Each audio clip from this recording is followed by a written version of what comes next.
తెలంగాణ ఉద్యమకారులతోటే వచ్చింది. అందులో ఎంతోమంది ప్రాణత్యాగం చేసిండ్రు.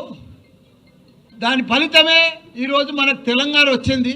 దానికి తోడు ఎవరెంత చేసినా అందరి త్యాగ ఫలితమే ఈరోజు వచ్చింది. కానీ ముఖ్యంగా మన కేసీఆర్ గారే తెలంగాణ కోసం కళ్ళల్లో ఒత్తులు వేసుకొని కొన్న ప్రాణం దాకా ఉద్యమం చేసి నా ప్రాణం పోయినా సరే, పార్లమెంట్లో ఎంపీ ఉన్నా సరే, పార్లమెంట్ పోకుండా కూడా 32 పార్టీలను వాళ్ళంతా కూడా జతగట్టి నాకు తెలంగాణ కావాలి, నాకు ఏమొద్దు, నా తెలంగాణ నాకు కావాలి, నా ప్రజలు అన్యాయం అయిపోతున్నారని చెప్పి తెలంగాణ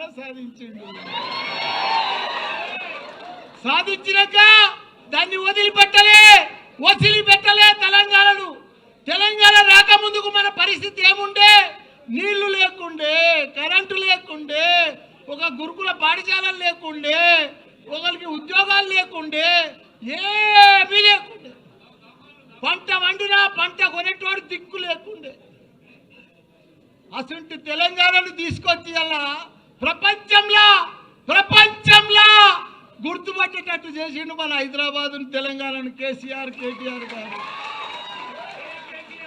అసలు తెలంగాణను సాధించాడు. 10 ఏళ్లలో భారతదేశంలో 29 రాష్ట్రాలలో ఆదర్శ రాష్ట్రంగా తీసుకొచ్చిన ఘనత మన తెలంగాణ రాష్ట్రం, మన కేసీఆర్.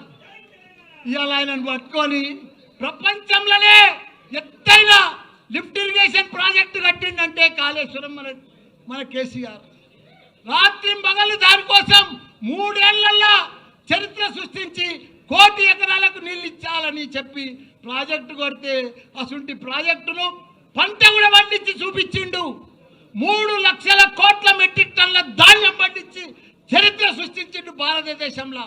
ఒకనాడు పంట అంటే హర్యానా ఉండే, పంజాబ్ ఉండే, అవన్నీ కూడా తలదన్న లెక్క తెలంగాణ రాష్ట్రంలో పంట వండి చూపించిండు. ఈరోజు అసలు తెలంగాణను వాళ్ళ దుర్యోధనుల చేతులకు పోయింది, కౌరవుల చేతులకు పోయింది. ఆ చేతులకు పోతే ఎంత ఘోరము, ఎంత పాపము. వాళ్ళకు పరిపాలన వస్తలేదు, వాళ్ళకు అడ్మినిస్ట్రేషన్ వస్తలేదు, వాళ్ళకు అవగాహన లేదు, వాళ్ళకి ఏమీ లేదు. వాళ్ళు ఏం చేస్తున్నారో కూడా వాళ్ళకే అర్థమవుతలేదు. పంట వండుతుంది, కొనే దిక్కు లేరు, మొలకలు వెళ్తున్నాయి. ఇవాళ ఎవరన్నా సుఖంగా ఉన్నారా? ఎవ్వరు సుఖంగా లేరు. ఒక రైతు సుఖంగా లేడు, రైతు బంధువు లేదు, రైతు ఇది లేదు, ఒక వ్యాపారాలు లేవు. బంగారం దుకాణంలో కూడా 1,00,000 రూపాయల ధర ఇది కానీ కొనేటోడు లేడు. బట్టల వ్యాపారాలు లేవు, ఎక్కడ కూడా భూముల బేరాలు లేవు, ఏ బేరం లేదు. మొత్తం దరిద్రం అయిపోయింది తెలంగాణ. అంత దరిద్రం చేసి బంగారం అసలు తెలంగాణ. నాది కూడా ఏముందన్న, అందరు బాగుంటేనే నా తన పైసలు కడతారు కదా. ఇప్పుడు అందరు బాగా పంటలు పండి పైసలు వస్తేనే కదా నాకు బాగా అడ్మిషన్స్ జరుగుతాయి. అంత ప్రాబ్లం ఉంది. భయపడేది ఏం లేదు. 3 ఏళ్ళు లోపుకే పట్టుండ్రి. 3 ఏళ్ళు అయితే మన రాజ్యమే వస్తుంది, మన కేసీఆరే వస్తాడు. మనకు ప్రాబ్లం లేదు. ఎందుకంటే వాళ్ళ గోయి వాళ్ళే తవ్వుకుంటున్నారు, వాళ్ళ గోయి ఎవడో తవ్వేది అవసరమే లేదు. కాబట్టి వాళ్ళు ఇంత ఘోరం చేస్తారని ప్రజలకు అర్థమైపోయింది. మేము ఎంత అన్యాయం అయిపోయినాం. ఊర్లో పడితే కానీ, సిటీలో కానీ, ఎక్కడ చూడు, అమెరికాలో కూడా బాధపడుతున్నారు. మన రజోత్సవం సభకు ఎంత ఇవాళ పొద్దుగాల అయితే ఎంత సక్సెస్ఫుల్ అయింది. ప్రతి పౌరుడికి, ప్రతి ప్రజలకు, ప్రతి ఒక్క వ్యాపారానికి, ప్రతి రైతుకు, ప్రతి కుల సంఘాలకు, ప్రతి ఒక్కరికి అర్థమైపోయింది మళ్ళీ మా కేసీఆరే కావాలని. అందరు రోడ్డు మీద